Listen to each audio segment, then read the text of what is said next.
बातमी आपल्या हक्काची.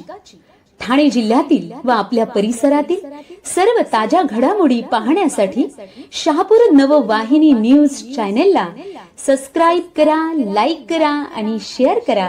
मुख्य संपादक निलेश विशे.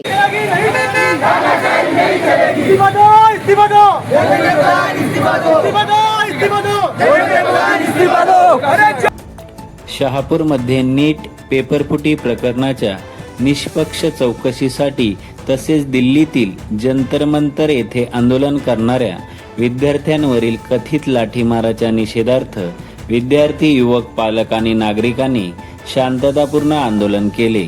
आंदोलनकर्त्यांच्या वतीने शहापूरचे तहसीलदार परमेश्वर कासुडे यांना विविध मागण्यांचे लेखी निवेदन देण्यात आले. विद्यार्थ्यांच्या न्यायासाठी आणि शिक्षण व्यवस्थेवरील विश्वास कायम राखण्यासाठी संविधानिक मार्गाने हा लढा पुढेही सुरू राहणार असल्याचे आंदोलनकर्त्यांनी स्पष्ट केले. आपण इथे आंदोलकांशी चर्चा करूया. कशा प्रकारे त्यांची भूमिका असेल, काय सांगाल? दिल्लीतला आवाज हा गल्लीपर्यंत पोहोचला आहे आणि या ठिकाणी युवा वर्गाला शांत करणे शक्य नाही. शिक्षण मंत्र्यांचा राजीनामा झालाच पाहिजे. जोपर्यंत राजीनामा होणार नाही तोपर्यंत गल्लीमध्ये सुद्धा अशाच प्रकारे आंदोलन सुरू राहते. नमस्कार. इन्क्लाब जिंदाबाद. आज आम्ही शहापूरवासी संपूर्ण या विद्यार्थ्यांच्या पाठीशी एकजुटीने उभे आहोत.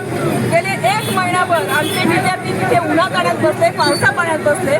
त्याची मागणी काय होती? एक रास्त मागणी होती की त्यांना न्याय मिळाला पाहिजे.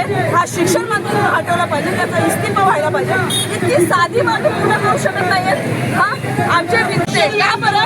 कारण त्यांना न्याय मिळाला पाहिजे. आज संविधान हातात घेत आहेत ही मुलं आणि आमची जे जंतर मंतरवर 1 महिनाभर मुलं बसलेली आहेत, उपाशी तापाशी बसलेली आहेत, त्यांच्यावर इतका लाठीचार्ज का केला? आणि जे शिक्षित आहेत, अभ्यासू आहेत, ते उपोषण करतात आणि 8वी पास वाले तुम्ही मंत्री बसवले. त्यांना काय कळणार आहे? मुलाची मेहनत काय कळणार आहे? त्यांचा अभ्यास वर्षभर अभ्यास करतात.